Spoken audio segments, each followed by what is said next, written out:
Puluhan tahun lamanya, titik terang tak kunjung ditemukan dalam konflik yang berkecamuk antara Israel dan Palestina. Terbaru, Israel telah berhasil mengepung wilayah Rafah, wilayah selatan Gaza yang selama ini menjadi tempat berlindung lebih dari 1 juta warga Palestina dari rangkaian serangan Israel. Kondisi yang pelik ini menuai berbagai respon dari beragam kalangan level internasional. PBB senantiasa mengusung gencatan senjata dan solusi dua negara. Seluruh mayoritas negara di dunia pun selalu menggaungkan perdamaian antara Israel dan Palestina, termasuk Indonesia. Akan tetapi, masifnya dukungan dan sokongan politik tidak mampu menurunkan ketegangan selama ini.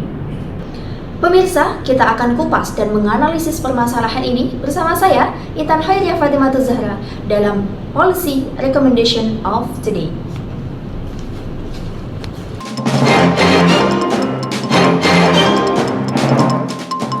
Sebanyak 21 ton bantuan kemanusiaan tahap kedua yang dilepas Presiden Jokowi ke Gaza, Palestina. Bantuan dikirim dengan 2 pesawat melalui lapangan udara Halim Perdana Kusuma. Bantuan berasal dari anggaran pemerintah, 31,9 miliar rupiah, Badan Amil Zakat Nasional Basnas, dan sejumlah perusahaan swasta. Seperti halnya pada pengiriman sebelumnya, bantuan akan diturunkan di Bandara El Arish, Mesir, untuk kemudian disalurkan ke Gaza melalui pintu Rafah. Presiden Joko Widodo juga menegaskan, pemerintah Indonesia juga terus mendukung perjuangan bangsa Palestina. Indonesia sendiri telah menegaskan posisinya sebagai negara yang mendukung perdamaian dan mendukung kemerdekaan Palestina. Bantuan kemanusiaan dan politik senantiasa dikerahkan.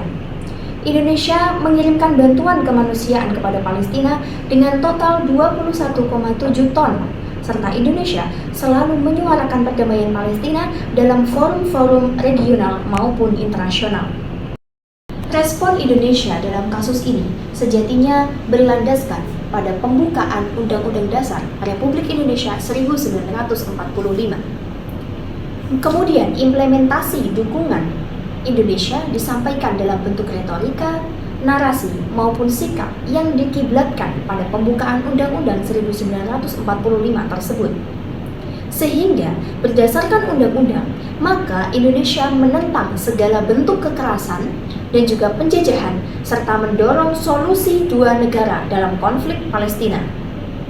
Akan tetapi, penggunaan solusi dua negara ini atau two-state solution mengalami pergesekan dengan sikap Indonesia yang semakin gentar menunjukkan keberpihakannya kepada Palestina.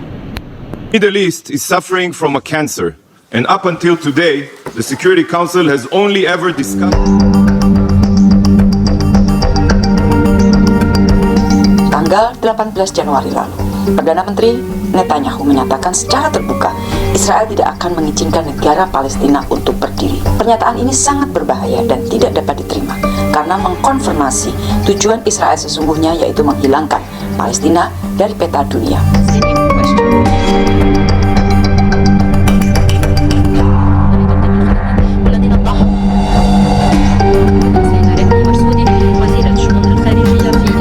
I'm here today for the third time in 3 months to reaffirm Indonesia's unwavering commitment to stand with Palestine, to declare that Indonesia will not rest until we see justice and dignity restored for the Palestinian people.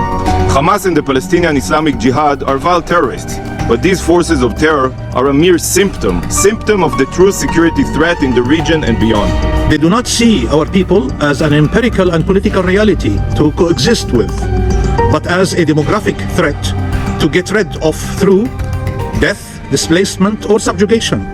These are the choices they offer us: genocide, ethnic cleansing, or apartheid.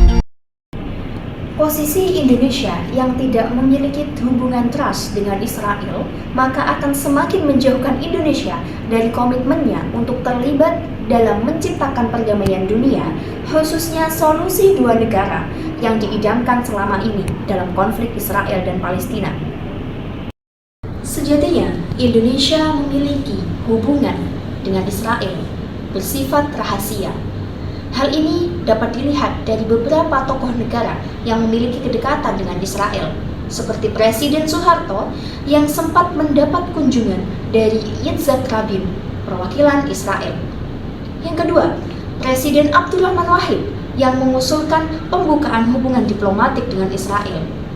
Kemudian, mantan ketua PBNU Kiai Haji Yahya Khalil Saquf yang berkunjung ke Israel. Menurut Presiden Abdurrahman Wahid menyampaikan bahwa sebenarnya terdapat keinginan damai dari masyarakat Israel. Untuk itu, maka penting bagi Indonesia menjalin hubungan baik dengan Israel apabila hendak menjadi pihak ketiga yang mendamaikan konflik. Hingga kini, upaya harmonisasi hubungan Indonesia dan Israel yang seharusnya menjadi pintu masuk peran aktif Indonesia dalam perdamaian Palestina menjadi lebih redup akibat semakin retaknya hubungan Indonesia dengan Israel sehingga tidak dapat menjadi penengah. Pada intinya, dapat kita pahami dengan sederhana bahwa ketika Indonesia mendukung solusi dua negara untuk perdamaian Palestina, maka Indonesia harus dapat memposisikan diri sebagai negara yang memiliki hubungan baik dengan kedua negara, baik Palestina maupun Israel.